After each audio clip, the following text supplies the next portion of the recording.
ఓం సమర్థ సద్గురు సాయినాథాయ నమ. శ్రీ సాయి లీలామృతం అధ్యాయం 13. సాయి సంప్రదాయము. ఇహపర శ్రేయస్సు చేకూర్చే జీవిత విధానమే ధర్మము. సృష్టి మానవుల తత్వమెరిగిన మహనీయులు అన్ని దేశాలకు తగిన ధర్మం బోధించారు. ప్రకృతిలో ప్రతిదానికి వృద్ధి క్షయము పునరుద్ధరణ సహజమైనట్లే ధర్మానికి కూడా సహజము.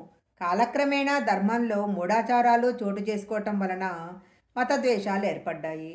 అందుకే ప్రతి యుగంలో వలనే ఈ యుగంలో కూడా నిజమైన ఆధ్యాత్మిక ధర్మం తెలిసి మూఢాచారాలు తొలగించటానికి బాబా అవతరించారు.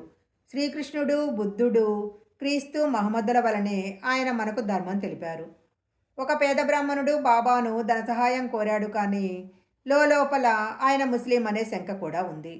మొదట కొంతసేపు సాయి పట్టించుకోలేదు, కానీ చివరకు ఒక కాగితపు పొట్లం ఇచ్చి, దీనిని ఇంటికి తీసుకుపోయి నువ్వు బిడ్డలు తినండి, దారిలో విప్పి చూడవద్దు అన్నారు. అతడు తన ఊరికి బయలుదేరాడు. పోను పోను కుతూహలం ఎక్కువై చివరికొక కాలవగట్టు చేరి ఆ పొట్లం విప్పి చూశాడు. అందులో పొట్టేలు మాంసం ఉంది. వెంటనే దానిని కాలువలో పారేశాడు. నీటికి తగలగానే ఆ మాంసము బంగారంగా మారి చూస్తుండగా మునిగిపోయింది. అతడు నిరాశగా తన పైపంచ ఆ కాలవలో పిండుకున్నాడు. అప్పుడు అందులో ఒక సన్నని బంగారు పోగు కనిపించింది. సద్గురువు యొక్క వేషభాషలు పట్టించుకోక ఆయనను విశ్వసించిన వాడే కృతార్థుడవుతాడు.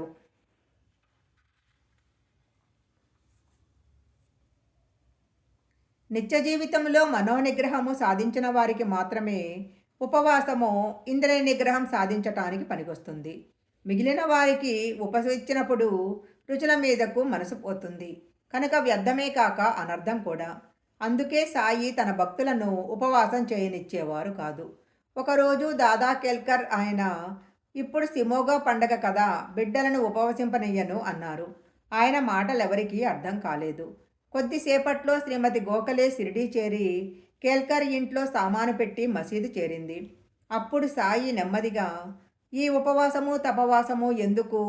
దాదా కేల్కర్ ఇంటికి వెళ్ళి పోళీలు చేసి మనం తినాలి, దాదాకు అతని బిడ్డలకు పెట్టాలి అన్నారు.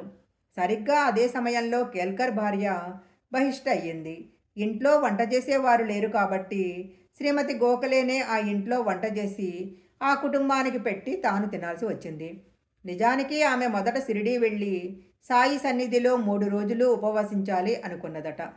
ఒకసారి దీక్షిత్ యావజ్జీవితము రాత్రి ఉపవసించాలని నిశ్చయించుకున్నాడు.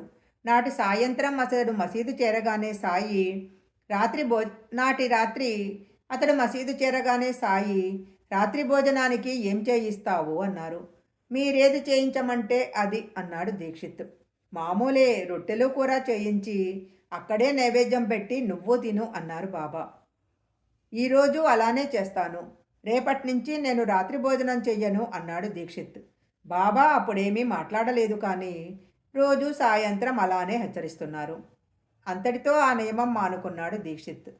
ఒకరోజు అందరూ హారతికి మసీదు వెళ్ళినప్పుడు బల్వంత్ నాత్న్యను వెళ్ళి భోజనం చేయమన్నారు బాబా.